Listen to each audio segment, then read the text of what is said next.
वित्त मंत्री निर्मला सीतारमण ने आज 40वें जीएसटी परिषद की बैठक की अध्यक्षता वीडियो कॉन्फ्रेंसिंग के माध्यम से करेंगी। लॉकडाउन के बाद ये पहली बैठक। राज्य के वित्त मंत्री कर सकते हैं अपने राज्यों में राजस्व स्थिति की तस्वीर पेश।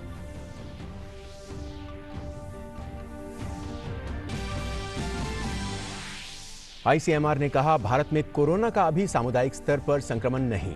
प्रति 1 लाख की आबादी पर संक्रमण और मृत्यु दर वैश्विक औसत के मुकाबले काफी कम। सेरो सर्वेक्षण के नतीजों से हुआ खुलासा, कोरोना वायरस को नियंत्रित करने में लॉकडाउन और संक्रमण को काबू करने के लिए उठाए गए कदम रहे सफल। केंद्रीय स्वास्थ्य मंत्री हर्षवर्धन वीडियो कॉन्फ्रेंसिंग के माध्यम से महाराष्ट्र में कोविड-19 से निपटने की स्थितियों की समीक्षा। संक्रमण के मद्देनजर शनिवार और रविवार को भोपाल रहेगा बंद। वहीं कर्नाटक कैबिनेट ने 1 से 7वीं कक्षा के छात्रों की ऑनलाइन पढ़ाई पर लगाई रोक।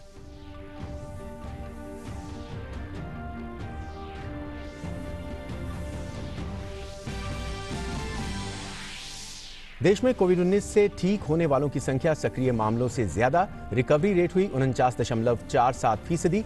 1,47,000 से ज्यादा मरीज हुए स्वस्थ। सक्रिय मामलों की संख्या करीब 1,41,000।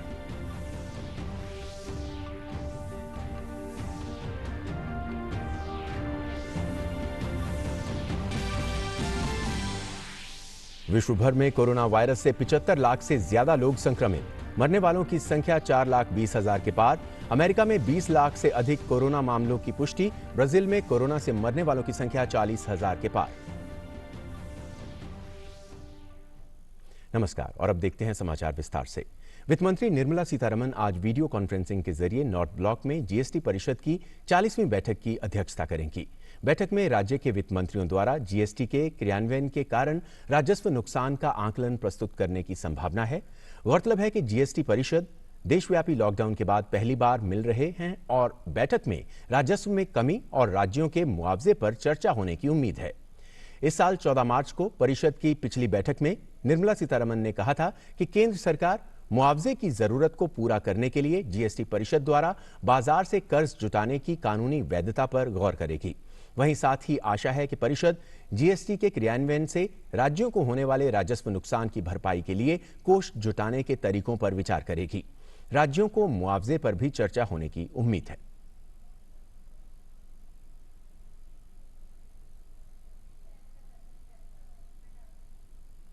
देश में प्रति लाख व्यक्तियों में कोविड का संक्रमण दुनिया भर के अन्य देशों के मुकाबले बेहद कम है। वहीं सरकार ने भारत में कोविड-19 के सामुदायिक प्रसार के दावे को एक बार फिर खारिज कर दिया है। नई दिल्ली में एक प्रेस कॉन्फ्रेंस में आईसीएमआर की ओर से बताया गया कि घातक वायरस का प्रसार केवल 1% से भी कम आबादी तक सीमित है। भारत कम्युनिटी ट्रांसमिशन की स्थिति में नहीं है। India is such a large country and the prevalence is so low that we have found that the prevalence is less than 1% in these small districts. In the urban areas it may be slightly higher, in the containment areas it may be slightly higher, but we are definitely India is not in community transmission. Covid के ताजा आंकड़ों पर नजर डालें तो देश में corona के सक्रिय मामले बढ़कर 1,41,842 हो गए हैं। वहीं 1,47,194 लोग कोविड-19 को हराकर ठीक हो चुके हैं। कोरोना के कारण 8,498 लोगों की मौत हो गई है। लेकिन सबसे अच्छी खबर यह है कि देश में कोरोना के एक्टिव मरीजों से ज्यादा स्वस्थ हुए मरीजों की संख्या में बढ़ोतरी हो रही है।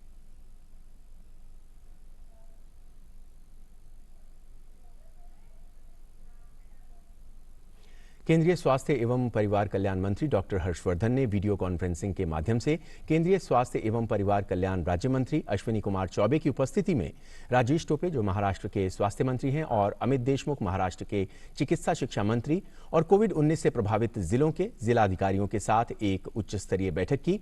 इस बैठक में प्रीति सूदन, सचिव HFW, OSD HFW, Shri Rajesh Bhushan, केंद्र और राज्य दोनों के वरिष्ठ अधिकारी उपस्थित थे। इस मौके पर डॉक्टर हर्षवर्धन ने कहा कि कोविड-19 के खिलाफ महाराष्ट्र में सभी का प्रयास सराहनीय रहा है, लेकिन अभी भी बड़ी चुनौती बरकरार है। उन्होंने कॉन्टैक्ट ट्रेसिंग, सर्विलेंस और टेस्टिंग में किसी भी तरह की ढील नहीं दिए जाने का आग्रह किया। आप सब लोग महाराष्ट्र के अपनी हिम्मत को कमज़ोर न होने दें और सब विषय पर पूरी पैनी निगाह रखें, एक दूसरे की गुड प्रैक्टिसेस को अपनाने की कोशिश करें। Within the state also और within the country also बहुत सारे स्टेट्स ने बहुत अलग अलग तरह की गुड प्रैक्टिसेस को अपनाया है। उनका सभी जो ऑफिसर्स हैं वो अध्ययन करें, अपने कुलीग ऑफिसर्स से शेयर करें और उसके बाद उनको अपने यहाँ पर भी इम्प्लीमेंट करेंगे। तो मुझे पूरा विश्वास है कि आने वाले समय में हमें अच्छी प्रकार से सफलता मिलेगी। कोरोना के बढ़ते मामलों को देखते हुए शिवराज सरकार ने फैसला लिया है कि शनिवार और रविवार को भोपाल बंद रहेगा। गृह एवं स्वास्थ्य मंत्री नरोत्तम मिश्रा ने कहा कि मरीजों के उपचार में लापरवाही बर्दाश्त नहीं की जाएगी। जेपी अस्पताल के फीवर क्लिनिक में आए मरीज को उपचार नहीं मिलने के मामले में कार्रवाई के निर्देश दिए गए हैं। कल एक दिन में 7,971 टेस्ट किए गए, जो कि रिकॉर्ड है। हजारों सैंपल में कोरोना पॉजिटिव की संख्या केवल 192 है। वहीं मध्य प्रदेश में कोरोना रिकवरी रेट 69% हो गया है। प्रदेश में कोरोना काबू में है। पूरा मध्य प्रदेश लगभग संभल गया है। भोपाल का है, अब आज ये भी तय किया है कि अब भोपाल 5 दिन खुलेगा। पूरा भोपाल खुलेगा 5 दिन, और 2 दिन शनिवार इतवार इसको बंद रखेंगे।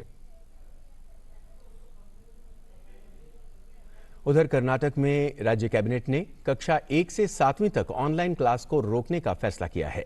इससे पहले बुधवार को कैबिनेट ने 5वीं कक्षा तक ऑनलाइन क्लासेस को रोका था। कोरोना वायरस संक्रमण की वजह से लागू किए गए लॉकडाउन की वजह से देश भर में स्कूल 25 मार्च से ही बंद हैं। कर्नाटक सरकार ने कहा है कि ऑनलाइन क्लासेस के नाम पर स्कूलों की ओर से फीस लेने पर भी तत्काल रोक लगनी चाहिए। एक और महत्वपूर्ण फैसले में राज्य सरकार ने 10वीं की बोर्ड परीक्षा पूर्व निर्धारित 25 जून से ही कराने का निर्णय लिया है। हालांकि राज्य में इन बोर्ड परीक्षाओं को स्थगित करने की मांग उठ रही थी, लेकिन सरकार ने कहा कि छात्रों की सुरक्षा के मद्देनजर तमाम एहतियाती उपायों के साथ परीक्षा कराने की पूरी तैयारी है। तेलंगाना और तमिलनाडु ने पहले ही 10वीं की परीक्षाएं स्थगित कर दी हैं। Don't have idea when to start schools, but we will have examination as per schedule. We will have examination, and online things will extend up to 7th standard. We have told up to 5th standard there cannot be online education. Now we have decided it has to be extended up to 7th standard. और मध्य प्रदेश में corona को लेकर क्या स्थिति है, इस बारे में जानकारी के लिए भोपाल से बात करते हैं अपने संवाददाता आदित्य श्रीवास्तव के साथ। आदित्य, भोपाल में इस वक्त कोरोना को लेकर किस तरह की स्थिति है, क्योंकि कल काफी टेस्ट हुए और जो आंकड़ा आया है पॉजिटिव का वो काफी कम है, तो ओवरऑल किस तरह की सिचुएशन है वहां पर? देखिए, बिल्कुल कोरोना की अगर आंकड़ों की बात करें तो फिलहाल मध्य प्रदेश अगर समझें तो 10,200 से 41 के करीब वो आंकड़ा पहुंच चुका था कल जो शाम को 6 बजे की रिपोर्ट आई थी उसके मुताबिक। लेकिन अगर भोपाल की बात करें तो चूंकि अब मध्य प्रदेश में लगातार इंदौर और भोपाल हॉटस्पॉट बने हुए थे और उन हॉटस्पॉट में सबसे ज्यादा अगर आंकड़े बढ़ रहे थे तो भोपाल और इंदौर में बढ़ रहे थे। लेकिन एक अच्छी खबर इंदौर से ये जरूर आई है कि पिछले एक हफ्ते की अगर बात करें तो आंकड़े में वृद्धि जिस रेट में हो रही थी, जिस तरीके से वो आंकड़े पड़ रहे थे उसमें जरूर थोड़ी कमी आई है, लेकिन वो फिगर भोपाल में चेंज हो गए हैं। भोपाल में वो फिगर बढ़ गए हैं। जो पहले भोपाल में करीब 26, 27 या 30 के आसपास कोरोना पॉजिटिव की संख्या आ रही थी, वहीं वो फिगर पिछले एक हफ्ते से 60, 70, 75, 80 के आसपास वो पहुंच गई है रोजाना के अगर देखें तो। ऐसे में ये चिंता वाली बात अब राजधानी भोपाल के लिए हो गई है। लिहाजा अब मध्य प्रदेश सरकार ने जब कल मुख्यमंत्री शिवराज सिंह चौहान ने एक समीक्षा बैठक की थी और उस समीक्षा बैठक में सबसे ज्यादा अब ये कहा गया है कि बाकी शहरों को तो काफी कुछ कंट्रोल किया जा चुका है और किया जा रहा है, लेकिन भोपाल के आंकड़े बहुत चिंताजनक है। लिहाजा पूरा फोकस जो है भोपाल पर सबसे ज्यादा रखने की आवश्यकता है। और ऐसे में अब ये निर्णय लिया गया है कि भोपाल में हफ्ते में 5 दिन, पहले ये तय किया गया था कि ऑल्टरनेट डेज में यानी कि 1, 2, 3 नंबर दुकानों पर डाल दिया जाएगा और हफ्ते में ऑल्टरनेट डेज में इन दुकानों को खोला जाएगा। एक दिन 1 नंबर की दुकान खुलेगी, एक दिन 2 नंबर की दुकान खुलेगी, एक दिन 3 नंबर की दुकान खुलेगी और रविवार को बंद रहेगा। लेकिन अब ये तय हुआ है कि 5 दिन दुकान मार्केट खुलेगा पूरा और उसके बाद 2 दिन सैटरडे संडे पूरी तरीके से लॉकडाउन रहेगा, पूरी तरीके से बंद रहेगा। ये एक अनोखा प्रयास जिसे हम कहें ये सरकार ने जरूर किया है। ये अभी तक पूरे मध्य प्रदेश में हालांकि किसी शहर में नहीं किया गया था, लेकिन अब चूंकि राजधानी भोपाल में इस तरह के आंकड़े बढ़ रहे हैं तो ऐसे में अब चिंता ज्यादा बढ़ गई है। और क्योंकि ये आंकड़ा 2000 के पार से भोपाल में कर गया है और करीब करीब 4000 ये आंकड़ा छू रहा है इंदौर में। ऐसे में अब भोपाल में और आंकड़े ना बढ़े ये जरूर इस पर सरकार की चिंता है। लेकिन एक राहत भरी खबर यह है कि 65% से ज्यादा रिकवरी रेट मध्य प्रदेश में हो गया है। जो स्वस्थ होने वालों की संख्या है वो 7,000 से ज्यादा हो गई है, और जो एक्टिव केसेस फिलहाल हैं वो 2700 के करीब पहुंच रहे हैं। और जितने केसेस 24 घंटे में अगर मध्य प्रदेश में देखें जो आ रहे हैं, लगभग उतने ही लोग स्वस्थ होकर घर भी जा रहे हैं। तो एक राहत भरी खबर ये भी हम कह सकते हैं कि जिस तरीके से संसाधन मध्य प्रदेश में बढ़े हैं, अस्पतालों की व्यवस्थाएं धीरे धीरे सरकार ने सुधारी है, उससे कहीं ना कहीं रिकवरी रेट भी बढ़ रहा है। जी आदित्य, बहुत बहुत शुक्रिया इस जानकारी को हम तक पहुंचाने के लिए। खबरों में आगे बढ़ेंगे। वरिष्ठ एनसीपी नेता और महाराष्ट्र में उद्धव ठाकरे सरकार में कैबिनेट मंत्री धनंजय मुंडे कोरोना वायरस से संक्रमित हो गए हैं। इस तरह मुंडे ठाकरे सरकार में संक्रमित होने वाले तीसरे मंत्री हो गए हैं। फिलहाल उनका इलाज चल रहा है। धनंजय मुंडे पर्ली के विधायक हैं। वो पिछले साल विधायक चुने गए थे। मुंडे ठाकरे सरकार में सामाजिक न्याय मंत्री का कार्यभार संभाल रहे हैं। और इस बारे में और अधिक बात करने के लिए मुंबई से हमारे साथ हमारी संवाददाता श्यामा मिश्रा जुड़ गई हैं। श्यामा, एक और विधायक कोरोना से पॉजिटिव पाए गए हैं। वहीं महाराष्ट्र में स्थिति को लेकर कल एक बैठक भी हुई थी, उच्च स्तरीय बैठक। स्वास्थ्य मंत्री डॉक्टर हर्षवर्धन ने महाराष्ट्र के स्वास्थ्य मंत्री और अन्य जिलों के जिला अधिकारियों और अन्य लोगों के साथ एक बैठक भी की थी। तो क्या कुछ खास निकल कर आया और किस तरह से स्थिति पर काबू पाने की कोशिशें की जा रही हैं? जी, फिलहाल तो इस स्थिति के ऊपर कैसे काबू पाया जाए वही सबसे ज्यादा बड़ा यहाँ पे प्रश्न चिन्ह लगा हुआ है।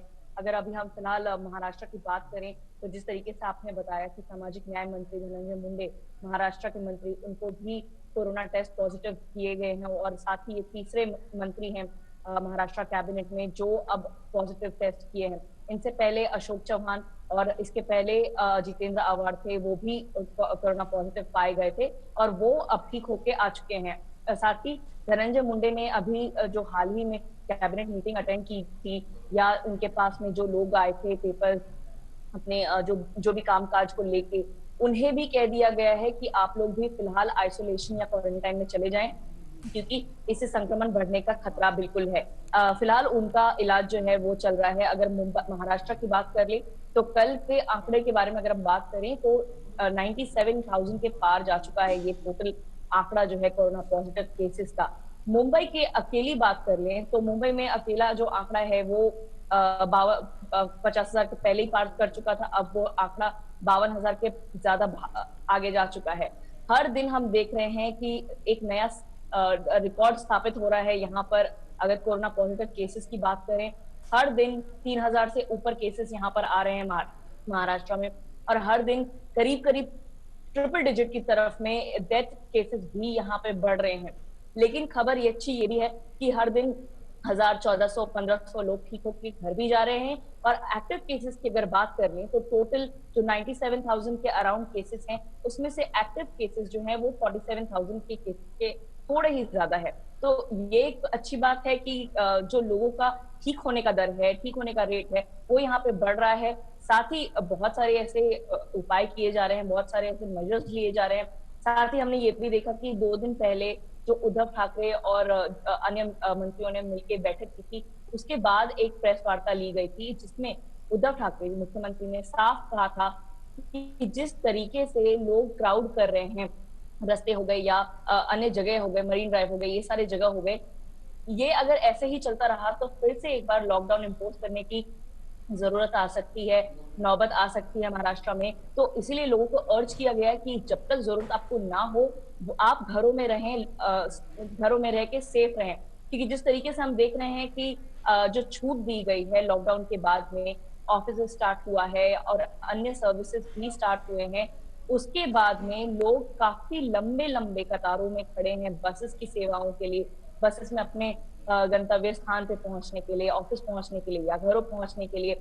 इस स्थिति को देखते हुए उद्धव ठाकरे ने बार बार दोहराया है कि हमने उस सेंटर से मांग की है कि लोकल ट्रेन सर्विसेज जो हैं वो सिर्फ जो एसेंशियल सर्विसेज में आते हैं या फिलहाल जो अभी काम पे जा रहे हैं, जिनका काम पे जाना जरूरी है, अनिवार्य है, उनके लिए ही लोकल ट्रेन सर्विस चलाई जाए। तो ये अभी देखने वाली बात होगी कि किस प्रकार से ये डिसीजन लिया जाता है, क्योंकि महाराष्ट्र में स्थिति जो है वो सुधरने का नाम नहीं ले रही और ऐसे में अगर लोकल ट्रेन को चलाया जाए तो स्थिति भयानक की तरफ ही बढ़ेगी। जी श्यामा, बिल्कुल स्थिति काफ़ी मुश्किल वहाँ पर नज़र आ रही है और ख़ासकर जिस तरह से पॉपुलेशन की डेंसिटी है कुछ खास एरियाज़ में, उसको लेकर चिंता ज़रूर है।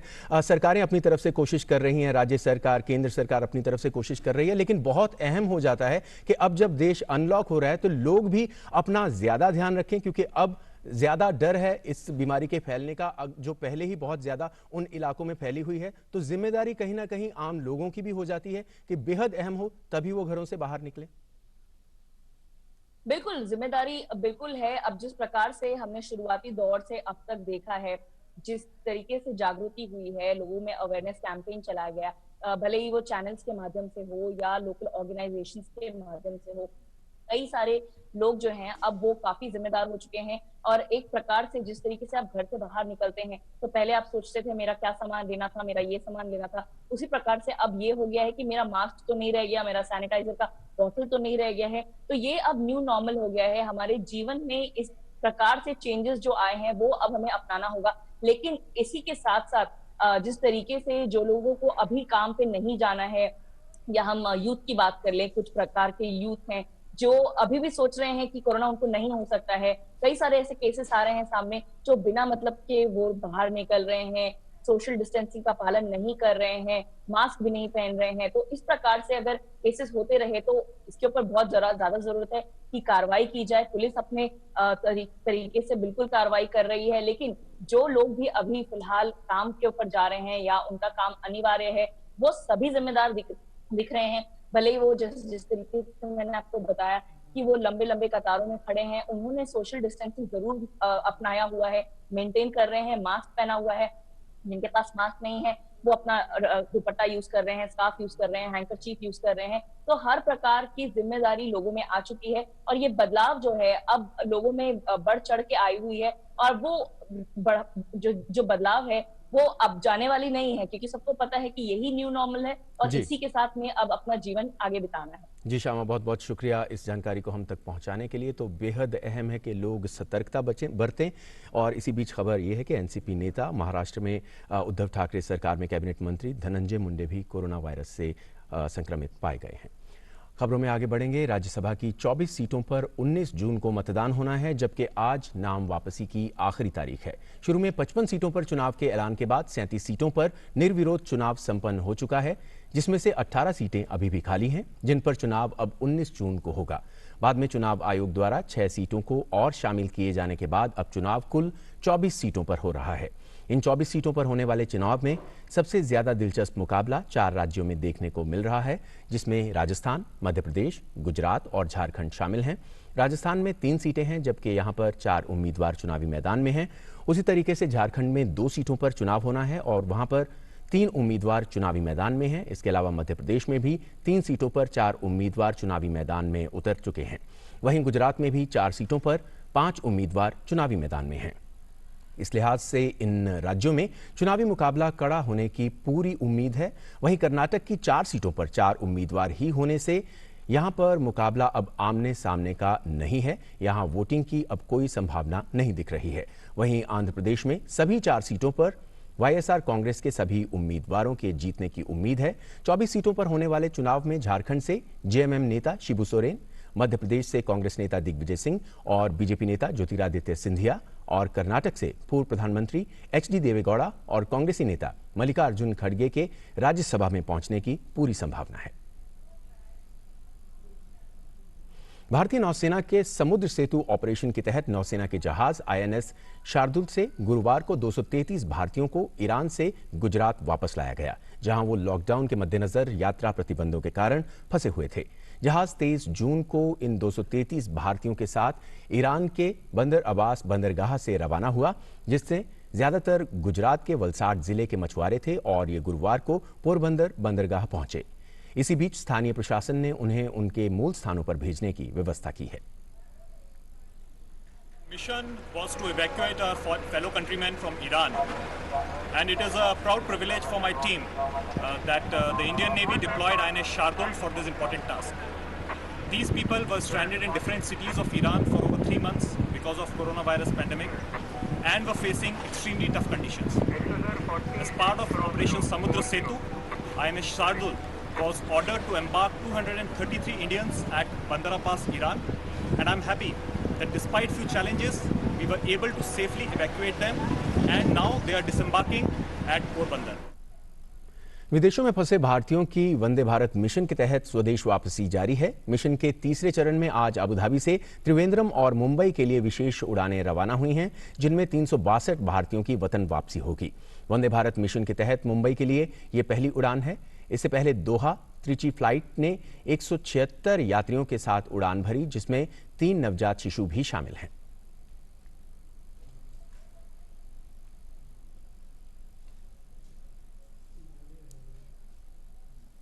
दुनिया भर में कोरोना वायरस संक्रमणों की संख्या कई गुना बढ़ रही है। जॉन्स हॉपकिंस के आंकड़ों के अनुसार दुनिया भर में कोविड-19 से 75 लाख से अधिक लोग संक्रमित हुए हैं और 4,20,000 से अधिक लोगों को अपनी जान गंवानी पड़ी है। अकेले अमेरिका में 20,22,000 से अधिक लोग इस वायरस से संक्रमित हो चुके हैं। यहां 1,13,000 से अधिक लोगों की इस महामारी की चपेट में आने से मौत हो गई है। अमेरिका के बाद सबसे अधिक प्रभावित ब्राजील 8,02,000 से अधिक मामलों के साथ दूसरे स्थान पर है। इसके बाद रूस में 5,01,000 से अधिक मामलों की पुष्टि की गई है। ब्रिटेन चौथे स्थान पर है, जिसमें कोरोना वायरस के 2,92,000 से अधिक पुष्ट मामले हैं। हालांकि कोरोना वायरस के मामलों की संख्या बढ़ रही है, लेकिन कई देशों ने लॉकडाउन प्रतिबंधों को कम करने का फैसला किया है। अंतर्राष्ट्रीय आपराधिक न्यायालय ने अमेरिका द्वारा उसके कर्मचारियों के खिलाफ लगाए गए आर्थिक और यात्रा प्रतिबंधों को धमकी और कानून के काम में हस्तक्षेप का एक अस्वीकार्य प्रयास बताया है। आईसीसी ने कहा है कि वो इस मामले में अपने कर्मचारियों और अधिकारियों के साथ खड़ा था।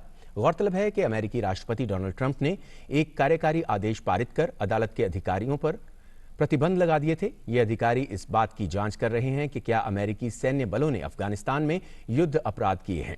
इस आदेश के बाद अब अमेरिकी प्रशासन को आईसीसी के कर्मचारियों की संपत्तियों को अवरुद्ध करने और उन्हें देश में प्रवेश करने से रोकने की अनुमति मिल गई है।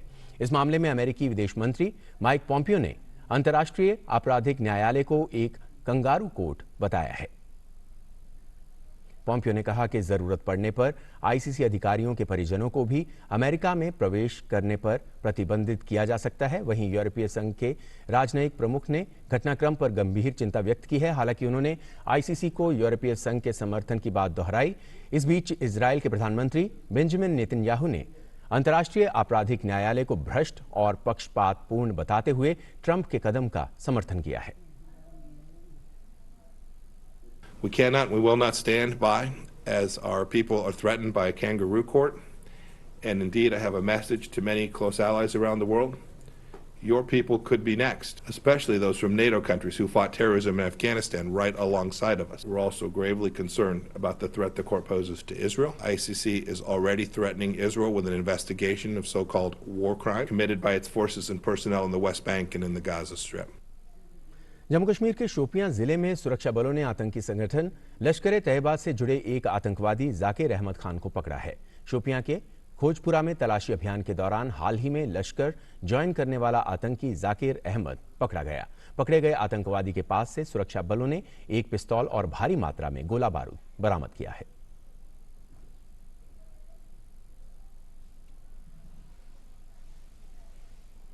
रणथंभौर नेशनल पार्क में एक बार फिर से रौनक लौट आई है। पार्क के खुलते ही वहां पर्यटकों की चहल पहल बढ़ गई है। कोरोना महामारी के मद्देनजर इस नेशनल पार्क में सुरक्षा का पूरा ख्याल रखा जा रहा है। पार्क में घूमने आए हर व्यक्ति की थर्मल स्कैनर से स्क्रीनिंग होती है और पूरी गाड़ी को अच्छे से सैनिटाइज किया जाता है। पूरी सुरक्षा के साथ जंगल के राजा को देखकर पर्यटक काफी खुश नजर आ रहे हैं। अच्छा है ये सारा सुविधा जो डिपार्टमेंट ने किया है और सारे लोग जो है एंट्री पॉइंट्स पे अपना जो है काम कर रहे हैं। गाड़ी सैनिटाइजिंग, टायर खास करके, और थर्मल चेक तो है ही ज़रूरी। उसके साथ साथ मास्क, सैनिटाइज़र गाड़ी में रखना, बीच बीच में सारी चीज़ों का ध्यान रखना। तो डिपार्टमेंट ने अपनी तरफ से बहुत अच्छा काम किया है और हमारा भी ये कर्तव्य बनता है कि अगर डिपार्टमेंट इस वक्त जिसमें सारा ये बीमारी फैली हुई है, हम भी अपनी तरफ से भी ध्यान रखें जी सर, जिससे कि सारी चीज़ें हाथ मिला करके होती है। डिपार्टमेंट हमारे लिए कर रहा है, हम भी डिपार्टमेंट अपना फ़र्ज़ निभाएं एक अच्छे पर्यटक की तरह। सुकन्या समृद्धि योजना ने माता पिता को बच्चियों के भविष्य की चिंता से काफी हद तक मुक्त कर दिया है। आइए देखते हैं भारत सरकार की ये योजना बिहार के ग्रामीण जिलों में कैसे लोगों की जीवन दिशा को बदल रही है। प्रधानमंत्री नरेंद्र मोदी के बेटी बचाओ बेटी पढ़ाओ के नारे को सफल करने के उद्देश्य से डाक विभाग के द्वारा सुकन्या समृद्धि योजना चलाई गई।